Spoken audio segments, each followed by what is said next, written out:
टेकड़ी की याद।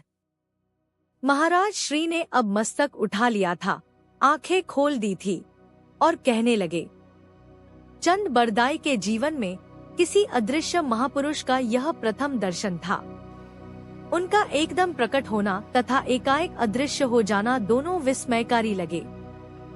उन्हें यह सारी बातें विचित्र प्रतीत हो रही थी, किंतु चंद बरदाई को अलौकिक अनुभव होते ही थे, इसलिए इन तथ्यों को ग्रहण करने में कोई कठिनाई नहीं हुई।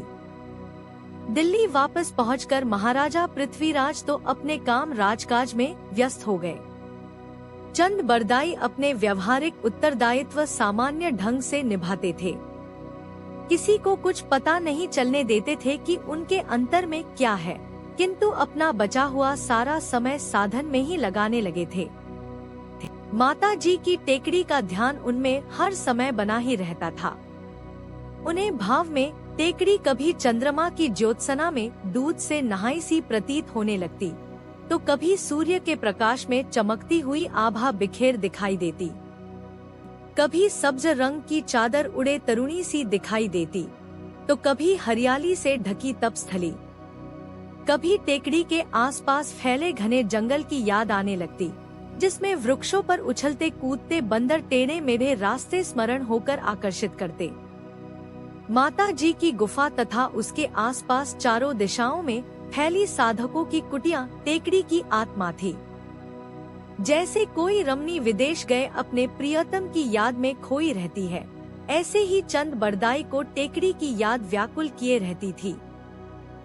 टेकड़ी तथा वहाँ के वातावरण के स्मरण के साथ ही याद आते वहाँ पर हुए चिर स्मरणीय अलौकिक अनुभव, जो चंद बरदाई के स्मृति पटल पर अमिट छाप छोड़ गए थे। उसके साथ ही याद हो आती महात्मा जी की स्नेहमयी एवं कल्याणकारी वाणी, जो बार बार उभरकर चंद बरदाई के कानों से टकरा जाया करती थी। जब चंद बरदाई जन समाज में होते, उस समय अपनी अंतर भावनाओं एवं उभरती आध्यात्मिक तरंगों पर व्यवहारिकता की चादर ओढ़ लेते थे, किंतु एकांत मिलते ही भावनाओं को खुलकर गगन विहार का अवसर प्रदान कर देते थे। जन समाज उनके अंदर में चल रही उथल पुथल से एकदम अनभिज्ञ था। वह इसे गुप्त धन की भांति संभाल कर रख रहे थे। संभवतः उनके आंतरिक यात्रा पर तीव्र गति से बढ़ते कदमों का यह एक मुख्य कारण था। न वह अंतर अनुभवों को बाहर की हवा लगने देते तथा न जगत विषयों को मन में प्रवेश ही करने देते थे। इस तरह जीवन की गाड़ी आध्यात्मिकता की पटरी पर सरपट भागी जा रही थी। चंद बरदाई की चित्त की उस समय की अवस्था का वर्णन करते हुए महाराज श्री ने कहा, संत पुरुषों ने सदैव ही अपने चित्त भावों तथा अंतर अनुभूतियों को अंदर ही अंदर संभाल कर रखा है। उनके अभिव्यक्ति न करने का मुख्य कारण जगत में प्रसिद्धि भय है। महापुरुष इस लालसा के घातक परिणामों से पूर्णतया अवगत होते हैं। वे जानते हैं कि लोकेश का भाव उतरते ही मन अध्यात्म की ओर से विमुख हो जाता है एवं जगत सामने आकर खड़ा हो जाता है। साधक अध्यात्म के सुपथ को छोड़कर वासना के दुर्गंध युक्त कुपथ पर आरूढ़ हो जाता है। बीज को यदि बाहर की हवा लगने दी जाए तो वह सूखने लगता है। यदि उसको पृथ्वी में दबाकर रखा जाए तथा उसकी सिंचाई की जाए तो वह अंकुरित पल्लवित होकर कालांतर में विशाल वृक्ष के रूप में सुशोभित हो उठता है। अद्भावी बीजों को भी सावधानी तथा साधन रूपी जल की सिंचाई से विशाल वृक्ष के रूप में विकसित किया जा सकता है। महाराज श्री कहते जा रहे थे, चंद बरदाई में अभूतपूर्व परिवर्तन आता जा रहा था। मन पर किसी बात का प्रभाव क्षणिक ही होता था। संसारी लोग जैसे किसी काल्पनिक अथवा यथार्थ बात को पकड़कर बैठ जाते हैं तो आजीवन नहीं छोड़ते।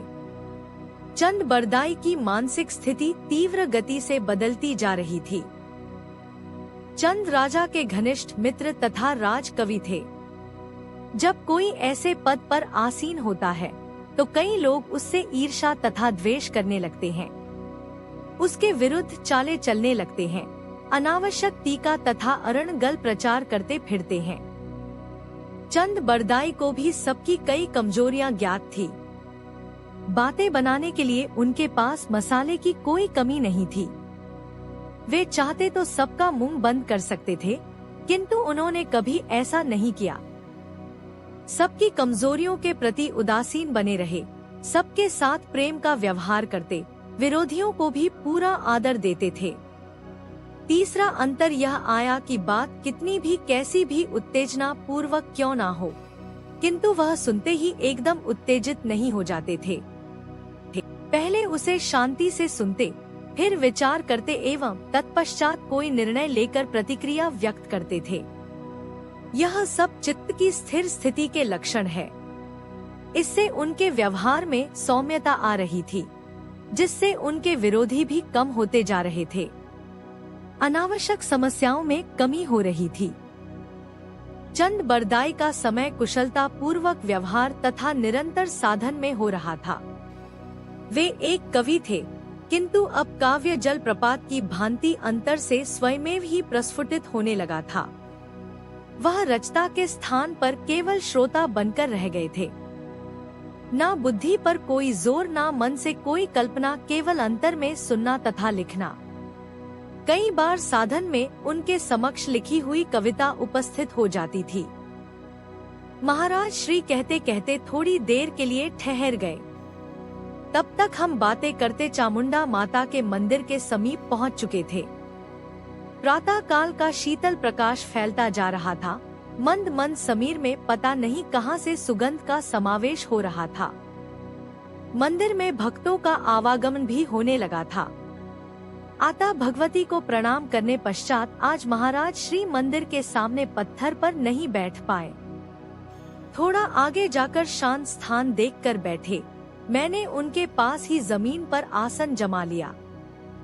महाराज श्री ने कहना आरंभ किया, सर्वव्यापक होने के कारण भगवती के लिए क्या दूर क्या समीप, चाहे जहां उसकी कार्यशील क्षण मात्र में प्रकट हो सकती थी। दिल्ली तो क्या सृष्टि में कहीं भी पलक झपकते ही अपनी विद्यमान प्रदर्शित कर सकती है। चंद बरदाई को भी कई बार ऐसा प्रतीत होता था कि टेकड़ी पर माता जी की गुफा में भगवती के चरणों पर सर रखे पड़े हैं, तब भाव विभोर होकर उनके नेत्रों से अश्रुपात होने लगता। एक दिन उन्होंने महाराजा से निवेदन किया, मेरी ऐसी इच्छा होती है कि मालवा की माता जी की टेकड़ी पर जाकर कुछ दिन रहूं। उसके लिए आपकी अनुमति की आवश्यकता है। महाराजा, हमने तो सुना है कि भगवती सब जगह विद्यमान है, यही भी है, फिर इतना कष्ट उठाकर मालवा जानने की क्या आवश्यकता है।